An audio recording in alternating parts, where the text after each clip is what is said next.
भक्तजनों, माताओं, बहनों, सादर जय श्री कृष्ण। हमारे YouTube चैनल में आप सभी का बहुत बहुत स्वागत है। मैं हूं आपके साथ आचार्य धर्मेंद्र शास्त्री। तो आज हम आपको बताने जा रहे हैं कि हरियाली अमावस्या का शुभ मुहूर्त कब से कब तक रहेगा तथा हरियाली अमावस्या को आपको कौन कौन से उपाय तथा टोने टोटके करना चाहिए और पितृदोष से संबंधित कौन कौन से कर्म आपको संपादित करना चाहिए। तो आपसे अनुरोध है कि हमारे इस ज्ञानवर्धक वीडियो को अंत तक जरूर देखिएगा और अधिक से अधिक लोगों को शेयर भी करिएगा। पूरे वर्ष में जो अमावस्या आती है उनमें हरियाली अमावस्या को सबसे बड़ी अमावस्या माना गया है और इस अमावस्या के दिन जो भी उपाय करेंगे, जो भी पितृदोष शांति के लिए हम कर्म करेंगे, क्योंकि इस बार हरियाली अमावस्या के दिन रविवार का दिन है, पुष्य नक्षत्र है, ऐसे में रवि पुष्य महासंयोग निर्मित हो रहा है। इस बार हरियाली अमावस्या का महापर्व 8 अगस्त 2021 रविवार के दिन है और इस अमावस्या को बड़ी अमावस्या के रूप में माना गया है। प्रत्येक वर्ष में 12 अमावस्या आती है। कृष्ण पक्ष की जो अंतिम तिथि होती है उसे अमावस्या कहा जाता है। वैसे तो सभी अमावस्याएं अपने आप में महत्वपूर्ण होती है, लेकिन श्रावण माह में कृष्ण पक्ष में जो अमावस्या आती है उसे हरियाली अमावस्या के रूप में मनाया जाता है तथा इसे बड़ी अमावस्या माना जाता है। इस दिन पितृ कर्म भी संपन्न किया जाता है। इसके अलावा पितृदोष शांति के उपाय भी किए जाते हैं। पितरों की प्रसन्नता के लिए पिंडदान किए जाते हैं, तर्पण किया जाता है, ब्राह्मण भोजन करवाया जाता है।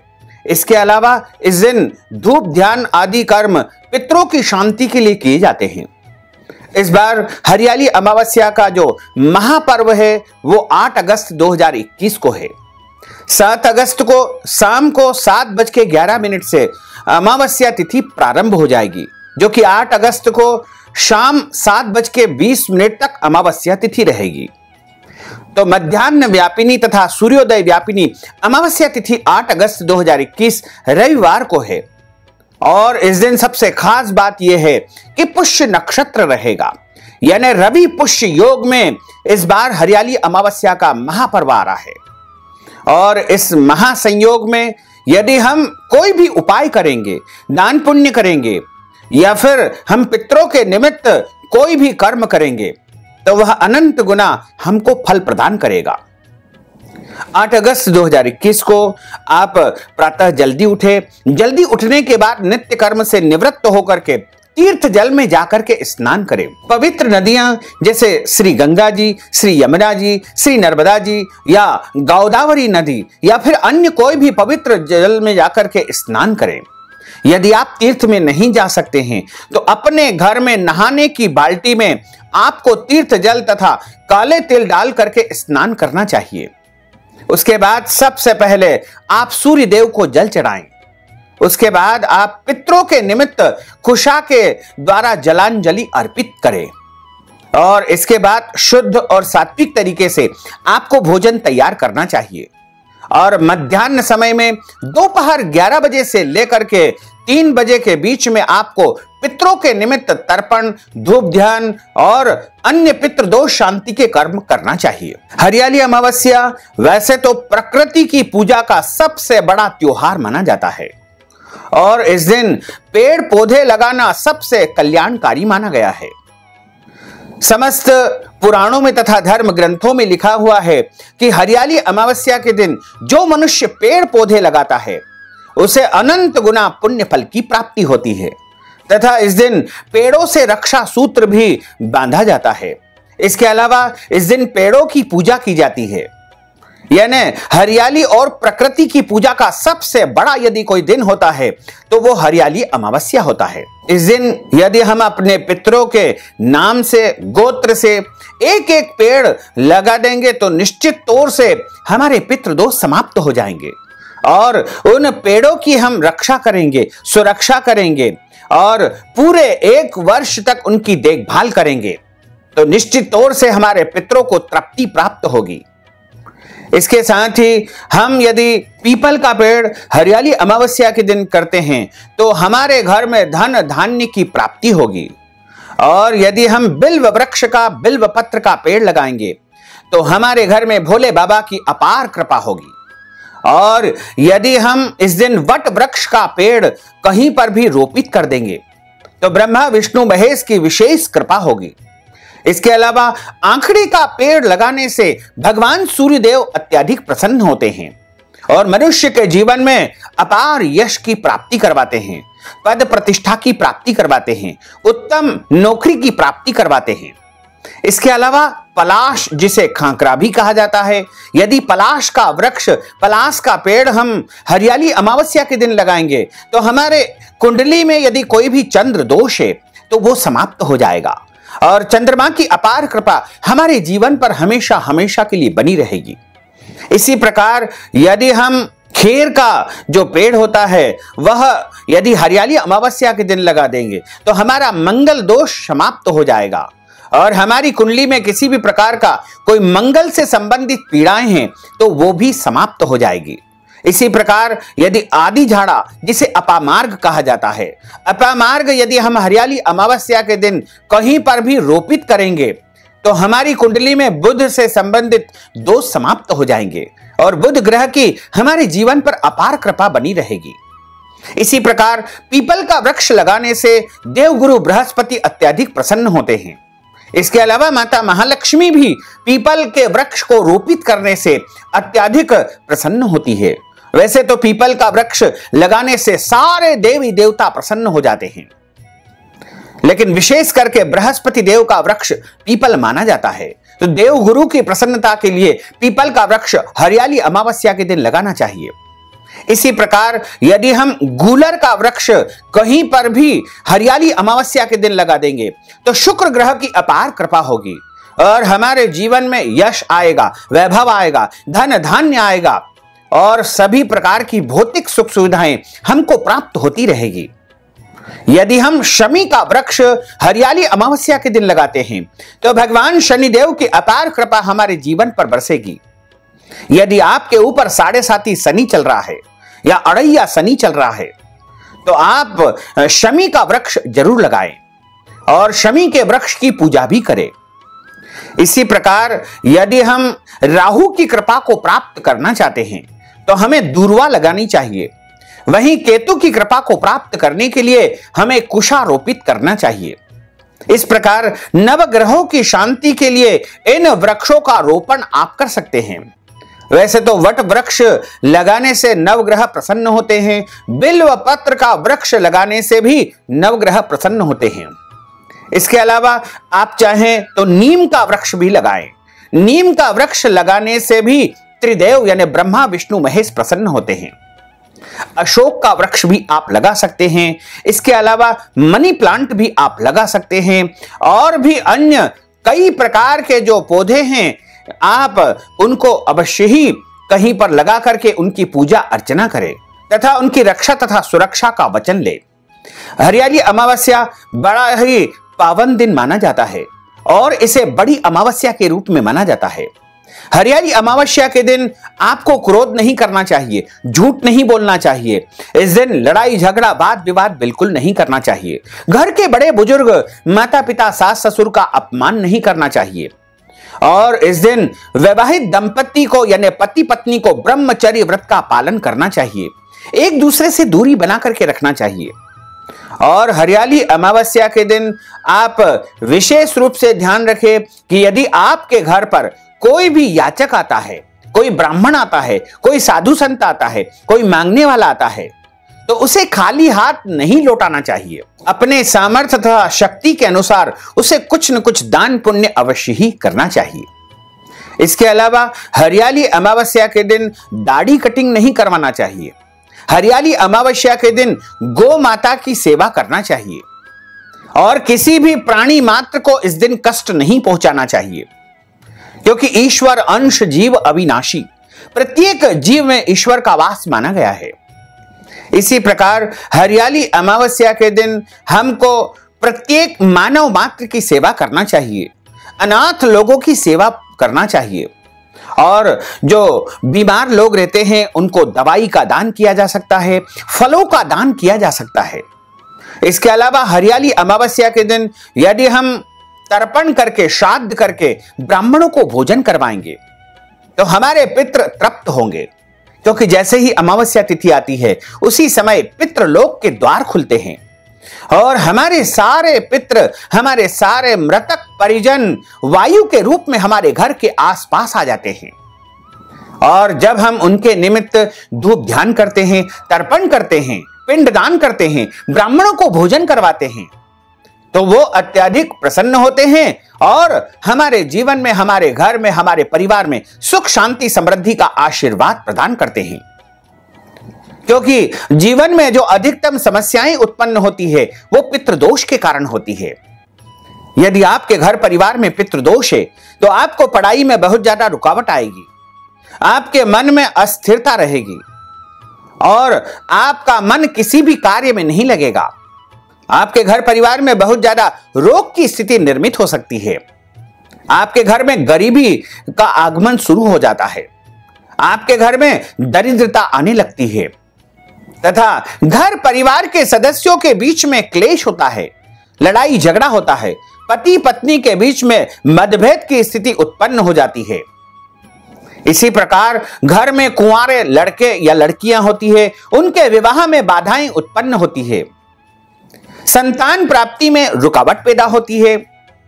इसके अलावा आपके घर में कई प्रकार की समस्याएं उत्पन्न होने लगती है। पति पत्नी के बीच में विच्छेद की स्थिति या तलाक की स्थिति भी पितृदोष के कारण निर्मित होने लगती है। पितृदोष के कारण कर्ज की स्थिति उत्पन्न हो जाती है, कार्यक्षेत्र में उन्नति तथा प्रगति नहीं होती है और जीवन में समस्याओं का अंबार बढ़ने ही लगता है। जैसे जैसे पितृदोष बढ़ता जाता है वैसे वैसे हमारे घर परिवार में समस्याएं बढ़ती जाती है। तो यदि आप पितृदोष से मुक्ति प्राप्त करना चाहते हैं तो आपको अमावस्या के दिन एक सरल उपाय जरूर करना चाहिए। आप जब भोजन तैयार कर ले तो एक बिना नमक की रोटी तैयार करें और उस बिना नमक की रोटी को ठंडी कर लेवे और उसका चूरा बना लेवे तथा उसमें गुड़ और घी आपको मिला लेना चाहिए। और आपके घर में जहां पर जल रखने का स्थान है, जिसे पानी की पंडेरी कहा जाता है, आजकल तो वैसे पानी की पंडेरी या पानी का मटका नहीं होता है, उसकी जगह जल रखने का अन्य पात्र या अन्य फिल्टर इत्यादि होते हैं। उसके समीप आप अच्छी प्रकार से भूमि को पोछा लगा लेवे। यदि कच्ची भूमि है तो उस पर गोबर से आपको लीप देना चाहिए और कंडे की अग्नि तैयार करके, जला करके अच्छी प्रकार से एक कवेलू के ऊपर या हवन पात्र में अग्नि को स्थापित कर देवे। फिर आपने जो बिना नमक की रोटी तथा गुड़ और घी का चूर्ण तैयार किया है, उसकी 5 आहुति अग्नि के ऊपर यह मंत्र बोलते हुए आपको देनी चाहिए। पहली आहुति जब आप देते हैं, ओम प्राणाय स्वाहा, ओम अपानाय स्वाहा, ओम समानाय स्वाहा, ओम उदानाय स्वाहा, ओम अपानाय स्वाहा।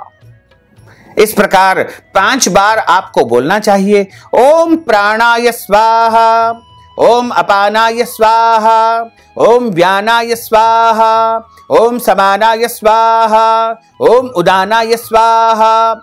यह बोलते हुए आपको गुड़ और घी के चूर्ण की आहुति अग्नि के ऊपर प्रदान करनी चाहिए और उसके बाद अग्नि के आसपास जल आपको घुमा देना चाहिए। ऐसा करने से आपके पितरों को तृप्ति प्राप्त होगी, क्योंकि पितृ लोग भोजन स्वयं ग्रहण नहीं करते हैं, वो अग्नि के मुख से जो धुआं निकलता है उसको ग्रहण करके तृप्त होते हैं। या फिर ब्राह्मणों को आप जो भोजन करवाते हैं उनके माध्यम से भी आपके पितृ लोग तृप्त होकर के भोजन को स्वीकार करते हैं। तो आपके पितृ जब तृप्त होंगे तो आपके घर परिवार के पितृ दोष समाप्त हो जाएंगे। इसके अलावा यदि आप शुद्ध जल लेकर के उसमें गंगा जल डालेंगे तथा उसमें कच्चा दूध डालेंगे, शक्कर डालेंगे और यह दूध, जल, शक्कर और गंगा जल का जो मिश्रण है उसको यदि आप पीपल वृक्ष में चढ़ा देंगे तो भी आपके पितृदोष समाप्त हो जाएंगे। इसके अलावा पितरों की तृप्ति के लिए, पितरों की प्रसन्नता के लिए हरियाली अमावस्या के दिन गौ माता को घास खिलाना चाहिए, गौ माता को रोटी खिलाना चाहिए, गौ माता को गुड़ और काले तिल खिलाना चाहिए और यदि संभव हो तो कुत्ते को भी रोटी खिला दे, कौवे को भी रोटी खिला दे, मछलियों को भी आटे की गोलियां चुगा दे और चींटियों को आटा और शक्कर भी आपको डाल देना चाहिए। इसके अलावा आप जो भी जीव, जो भी प्राणी इस संसार में निवास करते हैं, जैसे पक्षियों को आप दाना डाल सकते हैं और अन्य जो भी पशु पक्षी है उनकी तृप्ति के लिए आपको अमावस्या के दिन कुछ न कुछ कर्म अवश्य करना चाहिए, क्योंकि अमावस्या के दिन जो भी कर्म हम करेंगे वो सीधा सीधा हमारे पितरों को प्राप्त हो जाएगा। क्योंकि इस बार रवि पुष्य महासंयोग निर्मित हो रहा है और रवि पुष्य जो महासंयोग होता है उसमें माता महालक्ष्मी की विशेष आराधना की जाती है, उपाय किए जाते हैं। तो यदि आप माता महालक्ष्मी की प्रसन्नता चाहते हैं तो आपको रवि पुष्य महासंयोग में चावल को पीले करके, पीले कपड़े में बांध करके और अपनी तिजोरी में स्थापित कर देना चाहिए तथा इन पीले चावल को अगले दिन सुबह अपने घर में, अपने दुकान में, अपने व्यवसायिक स्थल में, अपने ऑफिस में छिड़क देना चाहिए और उसके बाद शाम के समय इनको झाड़ू से बुहार करके और अच्छी प्रकार से साफ करके, इकट्ठा करके आपको जलाशय में, कुआं, बावड़ी, तालाब, समुद्र इत्यादि में बहा देना चाहिए। ऐसा करने से माता महालक्ष्मी प्रसन्न होगी तथा आपके घर में पैसों की, रुपयों की कोई कमी नहीं आएगी। यदि आप रवि पुष्य योग में माता महालक्ष्मी का ओम महालक्ष्मी नमः या फिर कोई भी मंत्र जाप करेंगे, सिद्धि साधना करेंगे, उपाय करेंगे तो निश्चित तौर से आपकी वह कामना पूरी हो जाएगी। और यदि आप नए प्रतिष्ठान का शुभारंभ करना चाहते हैं या फिर नए घर में प्रवेश करना चाहते हैं या कोई भी नया कार्य यदि आप शुरू करना चाहते हैं तो रवि पुष्य एक प्रकार का दुर्लभ संयोग है और यह संयोग श्रावण माह में बन रहा है, तो भोले बाबा की कृपा तो बनी रहेगी। इसके अलावा चूंकि रविवार का दिन सूर्य भगवान का वार होता है और सूर्य भगवान नवग्रहों की राजा होते हैं तथा पुष्य नक्षत्र जो कि 27 नक्षत्रों में नक्षत्र राज माना गया है, 8वें क्रमांक का नक्षत्र पुष्य नक्षत्र होता है और पुष्य का अर्थ होता है पोषण करना, पालन करना। तो जो भी कर्म हम पुष्य नक्षत्र के दौरान करते हैं उनसे हमारा जीवन पोषित होता है, पालित होता है और हमारे घर परिवार में किसी भी प्रकार की कोई कमी नहीं आती है। पुष्य नक्षत्र रविवार के दिन जब आता है तो ऐसे में रवि पुष्य महासंयोग निर्मित होता है। इस शुभ संयोग में आप नया वाहन खरीदेंगे तो आपको पितरों की कृपा मिलेगी, भोले बाबा की कृपा मिलेगी, सूर्य भगवान की कृपा मिलेगी और पुष्य नक्षत्र के अधिष्ठाता देवता शनिदेव तथा भगवान देवगुरु बृहस्पति की भी आपको कृपा प्राप्त होगी। क्योंकि यह नक्षत्र सबसे बड़ा नक्षत्र माना गया है, इसमें विवाह को छोड़ करके अन्य सारे शुभ कार्य संपादित किए जा सकते हैं। और इस बार हरियाली अमावस्या के दिन रवि पुष्य का महासंयोग निर्मित हो रहा है और इस महासंयोग में आपको उपाय करना चाहिए, दान पुण्य करना चाहिए, पितरों के निमित्त कर्म करना चाहिए। तो यदि आप अपने पितरों के निमित्त कोई भी कर्म करना चाहते हैं, जैसे तर्पण, पिंडदान, श्राद्ध, ब्राह्मण भोजन इत्यादि कोई भी कर्म करना चाहते हैं तो आप अपना नाम तथा गोत्र पता करके हमारे माध्यम से भी आप पितरों के निमित्त पितृदोष शांति आदि कर्म संपन्न करवा सकते हैं। इस हेतु आप नगद राशि हमारे पेटीएम के माध्यम से, गूगल पे के माध्यम से, फोन पे के माध्यम से या अकाउंट नंबर के माध्यम से भेज करके हरियाली अमावस्या का पूरा पुण्य लाभ प्राप्त कर सकते हैं। साथ ही आपसे अनुरोध है कि हमारे इस ज्ञानवर्धक वीडियो को अधिक से अधिक लोगों को शेयर करिएगा, लाइक करिएगा, कमेंट करिएगा और यदि अभी तक आपने सब्सक्राइब नहीं किया तो अभी और इसी समय सब्सक्राइब अवश्य कर लीजिए। आपको और आपके पूरे परिवार को सादर जय श्री कृष्ण, सादर धन्यवाद।